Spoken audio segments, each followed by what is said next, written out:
Meet Joe Low. At just 28 years old, he managed to steal over $4.4 billion in straight cash from the Malaysian government, making him have more spending power than anyone else on Earth. This is a story of how an average teenager from an average town became an international playboy, financed the Wolf of Wall Street movie, bought his very own private jets, stole billions from a sovereign wealth fund, becoming a global fugitive in the process that's still on the run, all before his 35th birthday. And now, Joe Low is on the lam. Low is wanted to face criminal charges over the 1MDB scandal. The huge mega yacht, that part of our money should be returned to Malaysia. Let me explain.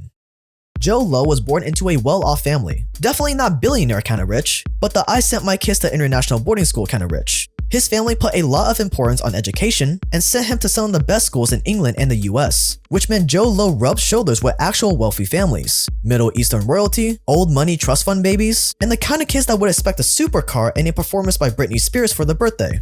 But despite going to the same school, Joe never really felt like he belonged. When his friends came to visit him in Malaysia, he used his dad's friends' houses and luxury yachts to pretend they were his own. He made friends with other Malaysian rich kids, and even called himself the Malaysian prince at school. All Joe Low ever wanted was to be accepted into high society. He would spend hours researching cool music and hairstyles, blew off school, and did anything he could to make his rich friends respect him more. But it was never enough. He was still an outsider. So when he graduated, he decided to change that. He used his years of lying, faking being rich, and doing anything to fit in with the elites to set up his very own business that would one day make him a billionaire.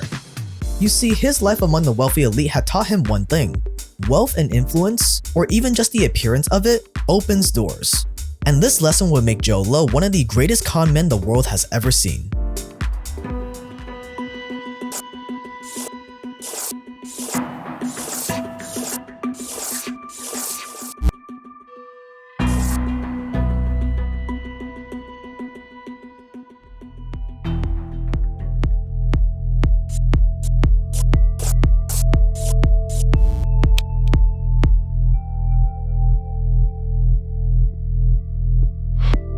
Joe Low was born on a small Malaysian island called Penang. His family came from China, and his dad had made millions investing in a clothing manufacturing business. So Joe and his siblings were sent off to Harrow School in London, one of the most prestigious schools in the world, founded all the way back in 1572. Here, Joe got his first taste of real riches. His family's villa and millions seemed like a lot in Malaysia, but next to the kids of Middle Eastern oil tycoons and European royalty, the small wealth his family had started to look like chump change. He knew that if he could just make the right friends in the right places, he would be one step closer to joining the wealthy elite himself. So he lied about almost everything. About how much money his family had, who he was, where he lived, anything to get in with the rich kids. And it worked. One of his best friends at Harrow was Riza Aziz, the stepson of a Malaysian government official who would become essential to his scheme. For university, he chose the Wharton Business School in Pennsylvania. Not because of the world-class curriculum or teachers, but because that's where Donald Trump and Warren Buffett had attended. For his 21st birthday, he spent $40,000 of his dad's money to book out a nightclub and an open bar. He made everyone that was invited feel like VIPs because his school years had taught him another lesson. Everyone craves to feel important. Make people feel important, and they'll become addicted to the drug that is you. So he played on that. And when he wasn't busy wooing the rich kids, he was plagiarizing reports from the Wall Street Journal for his school's newspaper. For some reason, no one noticed. And Joe got the reputation of being a genius stock picker, all the while copying word for word what other people wrote. His plan was working. He was making all the right friends and building up his socialite persona far away from home. So when he graduated, instead of looking for work at an investment firm or bank, he decided to start a company of his own. Little did he know the opportunities that were about to come his way.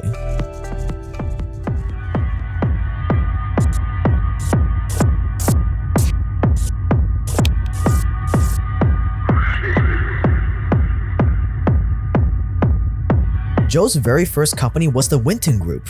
He was planning to win tons of money, Winton, so the name stuck. He used his new Middle Eastern friends to get a meeting with the guys who ran Abu Dhabi's Sovereign Wealth Fund. You can think of a sovereign wealth fund as basically a government's hedge fund. They try to grow that money through investments to, in theory, reinvest back into the country. And Joe Low getting his foot into the door of Abu Dhabi's Sovereign Wealth Fund was a really big deal because it's one of the biggest sovereign wealth funds in the world. Today, it has nearly $700 billion, which is as big as Warren Buffett's Berkshire Hathaway. At his initial meeting with the fund, Joe realized something crazy. One of the biggest sovereign wealth funds in the world was run by just two young guys, both in their late 20s at the time. This got him thinking. Malaysia had a sovereign wealth fund, but nothing like Abu Dhabi's. Abu Dhabi's could also borrow money to invest. You could invest with leverage. If these two 20-something Euros could run Abu Dhabi's, why couldn't he run Malaysia's? But to do that, he would need someone with a lot of influence to back him up. But luckily, his years of networking had given him the perfect person. His best friend from school's stepfather, the Malaysian government official Najib Razak. At the time, Najib was Malaysia's deputy prime minister, just one step away from the top position. Even if he didn't have the power to hand over Malaysia's money to Zhou, he was in a high enough position to give him all the support he needed. Zhou Luo just needed to get his attention.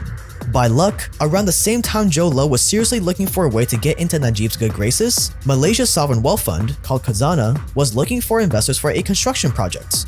Zhou immediately called his friends in Abu Dhabi and got them to agree to a meeting. Cleverly, he offered Najib all the credit if the deal went through, and when it eventually did go through, he became the deputy prime minister's favorite money man. Najib's newfound popularity for making deals happen helped him become the prime minister in 2009. Zhou Luo had bided his time and paid his dues. Now it was time to cash in.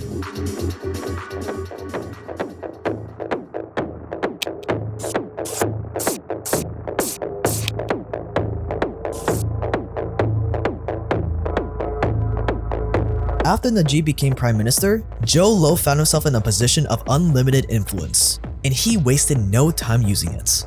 As soon as Prime Minister Najib was sworn in, he approached him with the idea of creating a new sovereign wealth fund that would work just like the ones in the Middle East.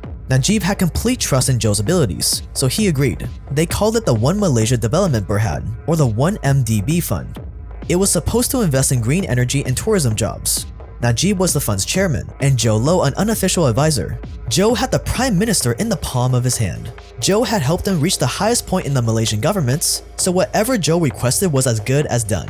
Just imagine the kind of power you could have if you had the prime minister of any country in the palm of your hands. Just 2 months after 1MDB was created, it closed its first deal. Zhou Luo had convinced Najib and his wife that he had the key to Middle Eastern investments and introduced them to a Saudi Arabian prince. The only problem was this prince was no real prince and had no access to the oil money 1MDB were chasing after. The prince and Zhou discussed 1MDB investing in the national oil company Petro Saudi, but here's the thing, the money they made wouldn't just go towards developing Malaysia, but it would also go towards the prime minister. The prime minister would be able to use the money for whatever political purpose he wanted. The idea of so much money at the prime minister's disposal must have been tempting, because it didn't take that much time for Najib to agree, and the deal of a lifetime was on. 1MDB would invest $1 billion into Petro Saudi. Just 1 month after meeting for the first time, the joint venture between 1MDB and Petro Saudi was signed. Zhou Luo had just successfully gotten permission to transfer a whopping $1 billion in cash from Malaysia's bank account to another bank account. But here's the thing, since Zhou was the one in charge of transferring that cash, he could obfuscate the transaction in a way where it looked like the Saudis got their $1 billion, but in reality, it went into his own pockets. See, Zhou was smart. He had filled 1MDB staff with people loyal to him. So when the time came, they arranged for just 300 mil of that $1 billion to be transferred into the actual joint venture account with Petro Saudi, while the rest of that $700 million flowed not to the Petro Saudi joint venture, but to Goodstar Limited, a shell company with a bank account in Switzerland. The shell company was based in the Seychelles, a tiny yet infamous secrecy haven. Goodstar Limited was what's called a bearer share company, meaning that whoever held the physical stock certificate, whoever held that literal piece of paper in their hands, owned the company. And who do you think held onto the single stock certificate of Goodstar Limited? Zhou Luo. And this shell company that is very hard to connect to Zhou Luo just got $700 million richer. In exchange for the magic trick, Zhou Luo paid over $100 million to his two friends in Abu Dhabi. And after it was all said and done, Zhou Luo has successfully pulled off one of the greatest financial frauds in history, and was now halfway there to becoming a billionaire. How did he get away with this? He explained that Malaysia had to repay a debt before the joint venture could continue, and Goodstar Limited was actually a company owned by the Saudis. I mean, I don't understand how all this high finance works. I guess I'll just believe what our sovereign wealth manager says. But Zhou Luo was far from done.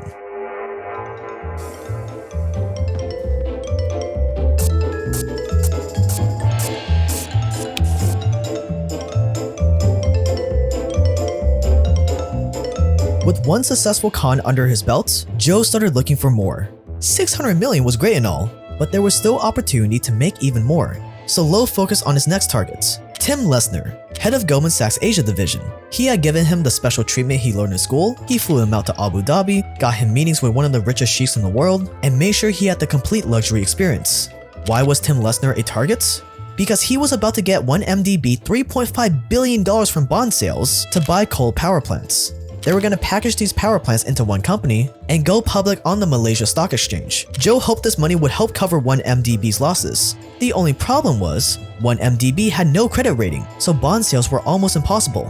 Which is where Tim Lesner came in. He knew the right people to bribe to get the company listed, and that's exactly what he did. Over the next few years, Goldman Sachs gave 1MDB over $5 billion from bond sales. Every time they sent the money, a lot of it would be siphoned off into offshore accounts owned by Joe Lowe. He paid the Prime Minister and Tim Lesner their cuts and kept the rest for himself. Joe Lowe was still in his 20s at the time, and he had played his scheme so well that he had governments and massive corporations eating out the palm of his hand, and his offshore bank accounts ballooned to billions. Now it was time to enjoy the fruits of his labor.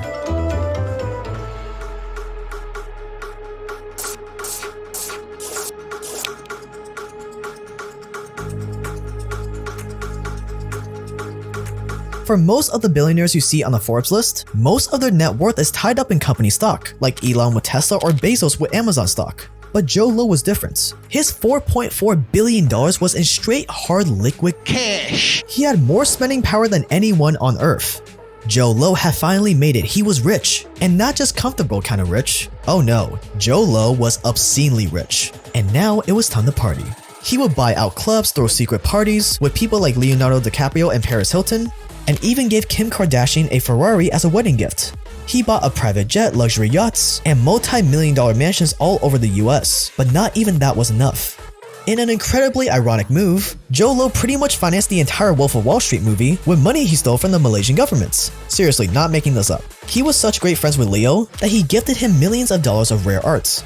Back in Malaysia, people were asking questions about the 1MDB fund and how the money was being used. But with the Prime Minister on his side, he didn't really have much to worry about. He bought the Prime Minister's wife millions in jewelry, financed the Prime Minister's political campaigns, and was always around when Najib needed advice. In exchange, the Prime Minister didn't care how much Joe took out of the fund.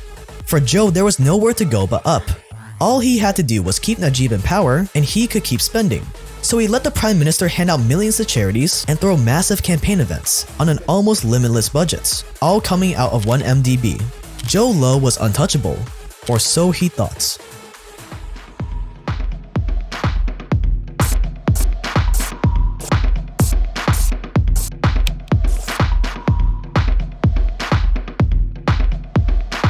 By 2014, 1MDB was hemorrhaging money. It was losing more than it could explain.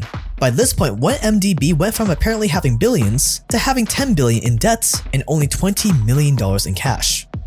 Joe Lowe pulled a desperate move. He tried to make 1MDB shares public, hoping that the public would come flocking to buy shares and give him some cash to work with. But that didn't work. He and Goldman Sachs' Tim Lesner had become so caught up in the money and success that they were blind to the trouble they were about to face. And trouble came quicker than expected. By 2015, a Swiss banker named Javier Justo leaked over 230,000 confidential emails to the press. In this massive data dump was the information that would bring Joe Lowe's scheme to light. A journalist for the Sarawak Reports published an expose linking Joe Lowe and Prime Minister Najib to the disappearing money of 1MDB. This news caused a civil war in the Malaysian government. Najib and Joe denied doing anything wrong, but that didn't help. Hundreds of thousands of Malaysians protested against Najib and his government, but Najib still had faith he could stay in power and that everything would be fine.